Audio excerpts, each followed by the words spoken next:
بسم اللہ الرحمن الرحیم۔ السلام علیکم، آپ دیکھ رہے ہیں الف نیوز اور میں ہوں آپ کے ساتھ ماجد علی۔ شامل کرتے ہیں پاکستان اور دنیا بھر سے بریکنگ نیوز ہیڈ لائنز۔ ایرانی صدر کی نماز جنازہ آج، پاکستان بھارت سمیت مختلف ممالک میں یوم سوگ۔ تہران کی جانب سے پیر کو اس بات کی تصدیق کی گئی کہ ایرانی صدر ابراہیم رئیسی، وزیر خارجہ حسین امیر اور ان کے دیگر ساتھی اتوار کو مشرقی آذربائیجان صوبے کی ایک پہاڑی علاقے میں ہیلی کاپٹر حادثے میں جام حق ہو گئے۔ وزیر اعظم پاکستان شہباز شریف نے اس موقع پر پاکستانی عوام کی طرف سے ایرانی صدر کی وفات پر تعزیت کا اظہار کیا۔ اس کے ساتھ ساتھ انہوں نے آج ملک بھر میں یوم سوگ منانے کا بھی اعلان کر رکھا ہے۔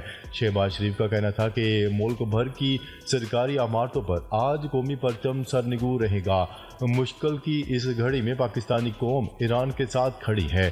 بھارت نے بھی ایرانی صدر ابراہیم رئیسی کی موت کے بعد ایرانی حکومت اور عوام کے ساتھ اظہار یکجہتی کے لیے آج قومی سوگ کا اعلان کیا گیا۔ بھارتی وزیر داخلہ کے بیان میں کہا گیا کہ جام حق ہونے والے معززین کے احترام کے طور پر حکومت نے فیصلہ کیا ہے کہ ایک دن کا سرکاری سوگ منایا جائے گا۔ یوم سوگ کے موقع پر بھارت کی تمام عمارتوں پر قومی پرچم سرنگوں رکھا جائے گا۔ اس دن کوئی سرکاری کام نہیں ہوگا۔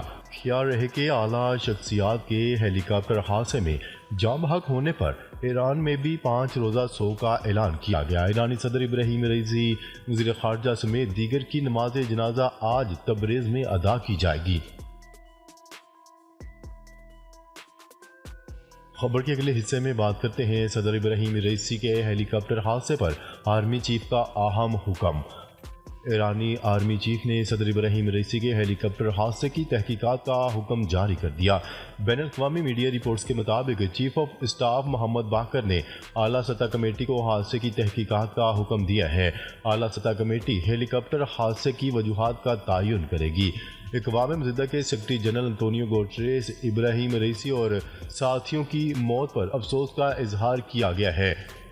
ترجمان سٹیفن ڈوجارک نے اپنے ایک بیان میں کہا کہ سیکرٹری جنرل ابراہیم رئیسی کے اہل خانہ اور اسلامی جمہوریہ ایران کی حکومت اور عوام کے ساتھ دلی تعزیت کا اظہار کرتے ہیں۔ اقوام متحدہ کی سلامتی کونسل نے ابراہیم رئیسی کے لیے 1 منٹ کی خاموشی اختیار کی۔ سلامتی کونسل کے ارکان نے ہیلی کاپٹر کے حادثے میں جام حق ہونے والے ابراہیم رئیسی اور ان کے ساتھیوں کی یاد میں 1 منٹ کی خاموشی اختیار کی۔ خبر کے اگلے حصے میں بات کرتے ہیں اسرائیل نے شام میں ایران کے ٹھکانوں پر حملہ کر دیا۔ اسرائیل نے شام میں لبنان کی سرحد کے قریب ایران کی حمایت یافتہ حزب اللہ اور ایک اور دوسری جنگجو جماعت کے ٹھکانوں کو نشانہ بنایا۔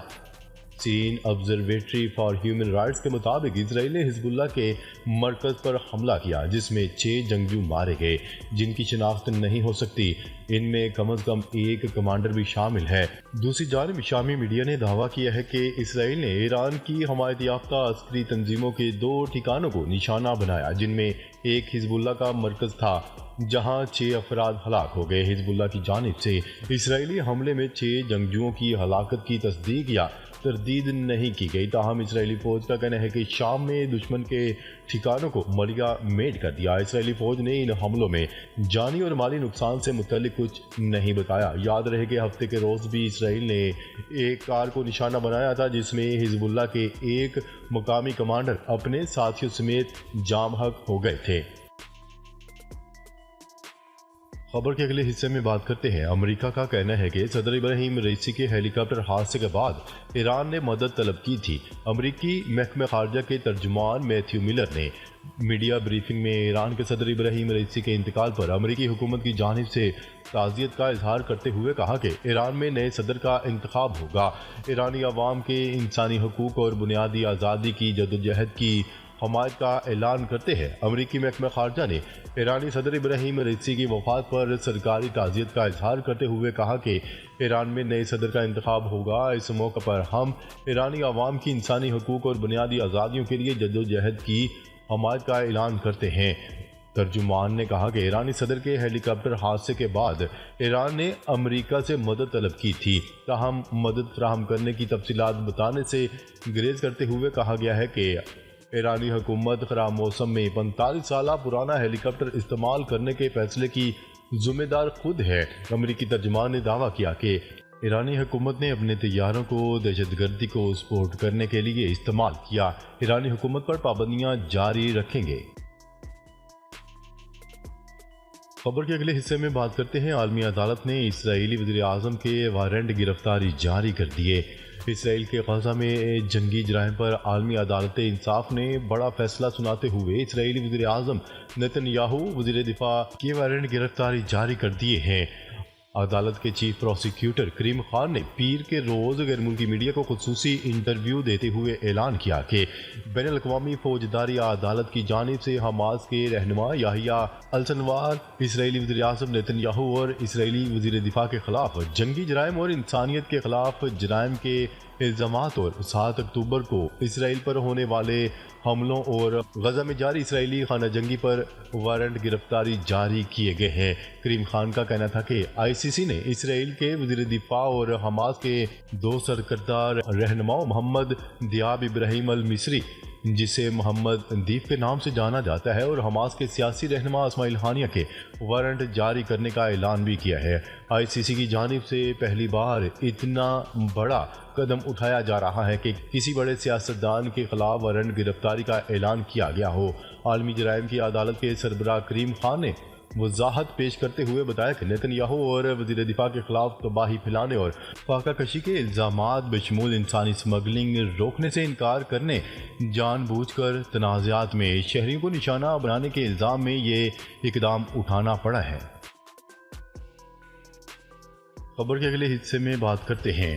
ایرانی صدر ابراہیم رئیسی کے ہیلی کاپٹر کو ہونے والے حادثے کا جائزہ لے رہے ہیں۔ امریکہ کا بڑا بیان سامنے آ گیا۔ غیر ملکی خبرساز ایجنسی کی رپورٹ کے مطابق امریکی وزیر دفاع لائیڈ آسٹن نے کہا ہے کہ امریکہ کو ابھی تک ایرانی صدر کے ہیلی کاپٹر کو حادثے کی وجہ معلوم نہیں ہو سکی۔ انہوں نے کہا ہے کہ ایران میں صدر کے ہیلی کاپٹر کو پیش آنے والے حادثے کا جائزہ لے رہے ہیں، اور یہ بھی جائزہ لیا جا رہا ہے کہ تحقیقات کا کیا نتیجہ سامنے آتا ہے۔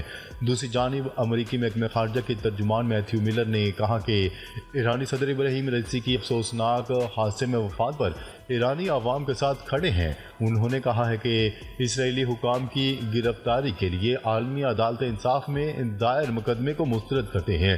واضح ہے کہ اتوار کو وہ ایرانی صدر ابراہیم رئیسی آذربائیجان کے سرحدی علاقے میں ڈیم کے افتتاح کے بعد واپس تبریز آ رہے تھے کہ تبریز سے 100 کلومیٹر دور ضلع اوزی اور پیر داؤد قصبے کے درمیانی علاقے میں پرواز کے آدھے گھنٹے بعد صدر کے ہیلی کاپٹر کو حادثہ پیش آیا تھا۔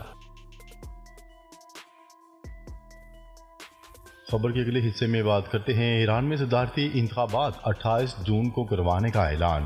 غیر ملکی خبرساز ایجنسی کی رپورٹ کے مطابق ایران کے صدارتی آفس نے 28 جون کو انتخابات کروانے کا فیصلہ کیا۔ ایرانی آئین کے مطابق 50 دن کے اندر صدارتی انتخابات کروانا لازمی ہے۔ ایران کے نائب صدر کی زیر نگرانی منعقدہ سپریم اجلاس میں 14ویں صدارتی انتخابات کے لیے تاریخ کا اعلان کر دیا گیا۔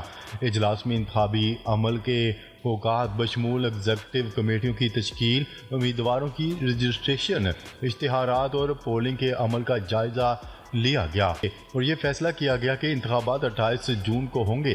منظور شدہ انتخابی نظام کے مطابق امیدواروں کی رجسٹریشن 30 مئی سے 3 جون تک ہوگی، اور انتخابی مہم کا دورانیہ 12 جون سے 27 جون کی صبح تک ہوگا۔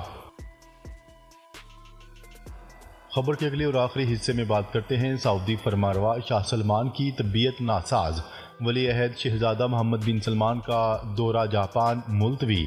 والد کی طبیعت ناساز ہونے پر ولی عہد شہزادہ محمد بن سلمان نے اپنا جاپان کا دورہ ملتوی کر دیا۔ سعودی ولی عہد شہزادہ محمد بن سلمان کو 20 تا 23 مئی جاپان کا دورہ کرنا تھا۔ 2022 میں بھی سعودی ولی عہد شہزادہ محمد بن سلمان کا جاپان کا دورہ شارٹ نوٹس پر مختصر کر دیا گیا تھا۔ واضح ہے کہ سعودی فرمانروا شاہ سلمان بن عبدالعزیز کو طبیعت ناساز ہونے پر ہسپتال میں داخل کرا دیا گیا ہے۔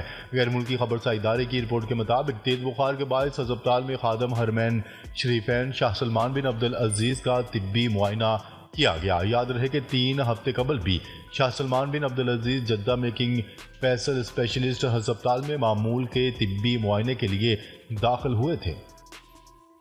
ناظرین، اب تک کے لیے اتنا ہی۔ مزید خبریں لے کر بہت جلد آپ کی خدمت میں حاضر ہوں گے۔ تب تک کے لیے اپنا خیال رکھیے گا۔ اللہ نگہبان۔